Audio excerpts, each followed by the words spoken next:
نبی کریم صلی اللہ تعالی علیہ وسلم نے ارشاد فرمایا 3 لوگ ہیں جنہیں دیکھ کے رب مسکراتا ہے۔ یا رسول اللہ صلی اللہ علیہ وسلم وہ کون کون سے؟ تو محبوب فرمانے لگے ایک وہ بندہ ساری مخلوق سوئی ہے، آدھی رات ہے، رات کا پچھلا پہر ہے، اس نے اٹھ کے وضو کر لیا، مصلی پہ کھڑا ہو گیا خدا کی یاد میں، فرمایا اسے دیکھ کے رب مسکراتا ہے جو اس کی شان کے لائق ہے۔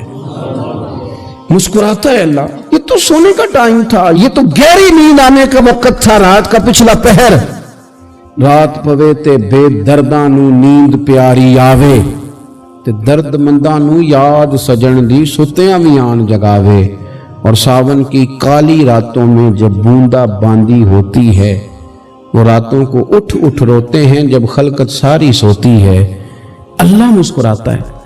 اور سننا میرے بھائی، میرے نبی پاک صلی اللہ تعالی علیہ وسلم فرماتے ہیں جب مسلمان نماز کے لیے صفیں بناتے ہیں نا، ترتیب لگ رہی ہوتی ہے، اب اللہ کی بارگاہ میں کھڑے ہوں گے، قیام کریں گے، رکوع کریں گے، سجود کریں گے، فرمایا جب تیری رضا کیا ہے مسکراتا ہے۔ اور میرے نبی پاک علیہ السلام فرماتے ہیں جب مجاہد جہاد کے لیے صفیں سیدھی کرتے ہیں، آج تو یہ رب کے نام پہ مرنے ہی آ گئے، یہ صفوں میں کھڑے ہوں گے، ترتیب سے لڑیں گے، ترتیب سے گلا کاٹیں گے کافروں کا یا شہادت لیں گے۔ فرمایا جب جہاد کے لوگ صفیں بناتے ہیں تو رب انہیں دیکھ کے مسکراتا ہے۔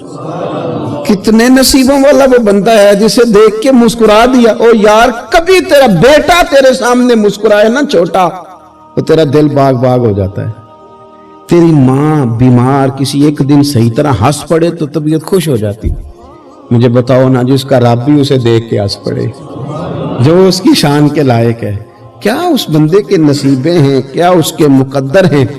آپ اس مقام پر اپنے آپ کو لائیں۔ اب دیکھیں نا یہ حدیث آپ نے سن لی، اب ہم نے نا اس طرح صفحے نہیں بنانے جس طرح ساری دنیا، اب ذرا صفحے بھی شوق سے بنائیں گے، اب ذرا تھوڑا سا شوق پیدا کریں گے، بھئی یہ تو میں وہ کام کرنے لگا ہوں جسے دیکھ کے رب مسکراتا ہے۔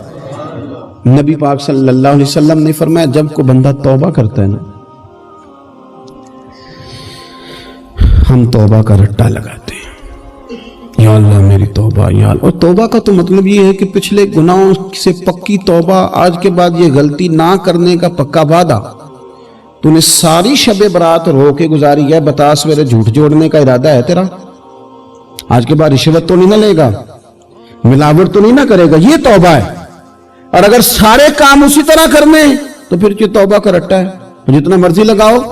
حضرت علی بن ربیعہ رضی اللہ تعالیٰ عنہ فرماتے ہیں میں مولا علی کے ساتھ تھا، مقام حرہ کی طرف جا رہے تھے، حضرت علی نے ہاتھ اٹھا کے دعا مانگی ہماری تعلیم کے لیے، ورنہ حضرت علی ہم صحابہ کو محفوظ عن الخطا تو مانتے ہیں نا، ہاتھ اٹھا کے کہا اے اللہ ہمارے گناہ بخش دے، تیرے علاوہ کوئی معاف کرنے والا نہیں۔ اور پھر حضرت علی آسمان کی طرف دیکھا اور دیکھ کے نا حضرت علی بن ربیعہ کو تو مسکرائے۔ حضرت علی بن ربیعہ کہنے لگے حضور مسکرائے کیوں ہو؟ فرمانے لگے ایک دن میں حضور کے ساتھ اسی طرح آیا تھا، اسی طرح حضور نے دعا فرمائی تھی ہماری تعلیم کے لیے، اور پھر حضور مجھے دیکھ کے مسکرائے تھے اور فرمایا جب کوئی بندہ رب کی بارگاہ میں اس طرح استغفار کرتا ہے تو رب مسکراتا ہے، اور مسکرا کے فرماتا دیکھ لو میرے بندوں کو پتا ہے کہ میرے علاوہ معاف کرنے والا کوئی نہیں، یہ پتا ہے، تم اس کی بارگاہ میں رجوع تو لاؤ، آؤ تو صحیح دو آنسو لے کر۔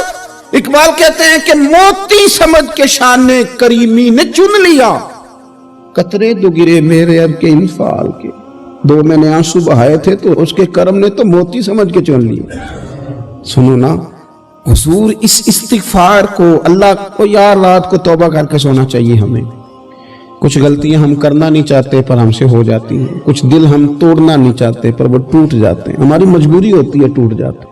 رات کو اس کی بارگاہ میں ہاتھ باندھ کے کشکول طلب دراز کر کے خوب استغفار پڑھنا چاہیے کہ مالک بندے ہیں نا کیا کریں، نفس کا ساتھ ہے، دنیا کا ساتھ ہے، خواہشات نفسانیہ، مالک معاف کر دے۔ درد سے توبہ، رسم نہ ہو، کہانی نہ ہو، لفظ نہ ہو، جملے نہ ہو، اور جناب ایسے لوگوں کے بیچ بڑے ہاتھ باندھ کے اور بڑا کوئی ضرورت نہیں، آپ اکیلے اپنی چارپائی پہ بستر کے اندر منہ دے کے بھی درد سے کہیں گے نا معاف کر دے تو وہ تو مہربانی بڑا ہے۔ میرے نبی پاک صلی اللہ علیہ وسلم مثال دیتے ہیں، فرمایا ایک آدمی صحرا میں جا رہا، صحابہ سے حضور خطاب کر رہے ہیں، فرمایا ایک آدمی صحرا میں جا رہا تھا، اس نے اپنی اونٹنی پہ کھانا پانی پیسے ہر چیز رکھی ہوئی تھی، صحرا تھا بہت بڑا، درمیان صحرا کے گیا تو تھوڑا سا سستانے کے لیے آرام کرنے کے لیے اونٹنی سے نیچے اترا، اب اس نے اونٹنی کی لگام اونٹنی کی نکیل اپنے سرہانے کے نیچے رکھی، ہاتھ کے ساتھ پکڑی اور سو گیا۔ تھوڑی ہی دیر کے بعد جب اس کی آنکھ کھلی تو دیکھا اونٹنی غائب ہے۔ صحرا میں وہ پیدل نہ آگے جا سکتا ہے نہ پیچھے جا سکتا ہے، نہ دائیں نہ بائیں، کھانے کو روٹی نہیں، پینے کو پانی کا قطرہ نہیں، تھوڑا ادھر بھاگا ادھر بھاگا، تھک گیا۔ کریم محبوب فرماتے ہیں وہ پوری طرح نڈھال ہو گیا اور مایوس ہو گیا، معاذ اللہ، مایوس ہو کے دوبارہ اسی جگہ آ کے لیٹ گیا جہاں پہلے لیٹا تھا، انتظار کرنے لگا کہ اب موت ہی آئے گی، آخری وقت ہے، اب نہ میں پیدل یہ صحرا کراس کر سکتا ہوں، نہ پیچھے جا سکتا ہوں، نہ کھانا ہے نہ پانی ہے، سوائے موت کے کوئی سہارا نہیں۔ حضور فرماتے ہیں وہ رستے میں دوبارہ لیٹ گیا، اچانک اس نے رخ بدلا تو اونٹنی سامنے کھڑی تھی۔ حضور نے صحابہ سے پوچھا بتاؤ نا اسے بھلا کتنی کو خوشی ہوگی؟ یا رسول اللہ جی سے نئی زندگی مل گئی ہے۔ آپ دیکھیں نا سارے ڈاکٹروں نے کہہ دیا کہ اس کے تو گردے معدہ جگر ہر چیز ختم ہے، گھر لے جاؤ خدمت کرو، ہر طرف پریشانی ہے۔ وہ بندہ بھی سمجھ گیا ہے کہ آخری وقت آ گیا، کل جاؤں پرسوں جاؤں، تیاری ہو گئی، سب لوگ آ گئے، باہر والے بھی آ گئے، یہ ماحول ایک عجیب رنگ اختیار کر گیا۔ اچانک ایک ڈاکٹر نے آ کے کہا نہیں نہیں غلطی لگ گئی تھی۔ مجھے بتائیے انداز کیا ہوتا ہے؟ بغیر دوائی کے بندہ اٹھ کے کھڑا نہیں ہو جاتا، او میں تو بچ گیا ہوں۔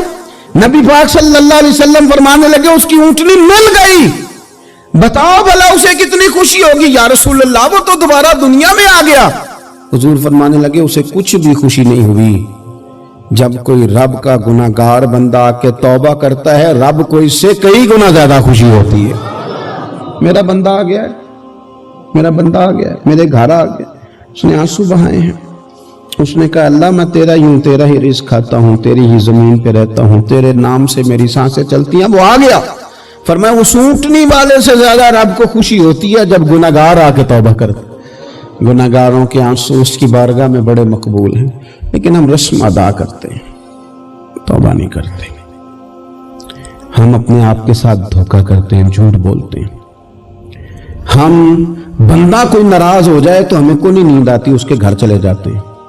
ہم اپنے سارے رشتوں کو تعلقات کو مینٹین کر کے رکھنے کے عادی ہیں۔ ہمیں پتہ ہے کہ وہاں میں نہیں جا سکا تو بیٹا بھیجتا ہوں، فلاں شادی پہ میں نہیں جا سکا تو بھتیجا بھیجتا ہوں، بھائی بھیجتا ہوں، ہر تعلق کا ہم نے خیال رکھا کوئی روٹھ نہ جائے۔ لیکن کمال ہے نا، یہ نہیں سوچا کہ اگر رب روٹھ گیا تو جب وہ روٹھ جائے نا تو سارے رشتے بھی بندے کے پاس موجود ہوں تو کوئی کرامت نہیں ہوتا، پھر کروڑوں روپیہ جیب میں ہوں تو ڈاکٹروں کی دوائیاں اثر نہیں کرتی۔ وہ روٹھ جائے تو پھر انسان اس طرح سے پھسلتا ہے کہ بڑے بڑے اس کے پاس دروازے ہوتے ہیں پر کسی جگہ اس کا ہاتھ نہیں لگتا۔ خدا سنو، نبی پاک صلی اللہ علیہ وسلم کے پاس مہمان آ گیا، بخاری مسلم ہے، حضور نے ازواج مطہرات کے گھروں میں پیغام بھیجا کوئی چیز ہے ضیافت کے لیے؟ یا رسول اللہ کچھ بھی نہیں، یہ دو جہاں کے شاہ ہیں اور پاس کچھ رکھتے نہیں، دو جہاں کی نعمتیں ہیں ان کے خالی ہاتھ میں۔ یا رسول اللہ کوئی چیز بھی نہیں۔ حضور نے صحابہ کے مجمع پہ نظر ڈالی، یا رسول اللہ صلی اللہ علیہ وسلم حکم ہو، تو حضور فرمانے لگے تم میں سے کوئی بندہ ہے جو اسے گھر لے جائے روٹی کھلائے۔ ایک صحابی اٹھے، فوراً حضور میں لے کے جاتا ہوں کھانا کھلاتا ہوں۔ فرماتے ہیں میرے گھر میں صرف بچوں کا کھانا تھا، یہ نہیں کہ فریزر بھرا ہوا ہے نعمتوں سے، صرف بچوں کا کھانا، یہ نہیں کہ کسی کو دیکھ کے اپنی ہنڈیا پہ برتن لے لیا، صرف بچوں کا کھانا۔ کہتے ہیں گھر گیا، بیوی سے کہا کیا کیفیت ہے؟ کہنے لگی بچوں کی روٹی ہے۔ میں نے کہا بچے سلا دے، صبح ناشتہ کر لیں گے۔ تو کہنے لگی آپ کیا کھائیں گے؟ تو میں نے کہا نہ میں کھاؤں گا نہ تم کھائے گی، مہمان جو نبی پاک کا ہے۔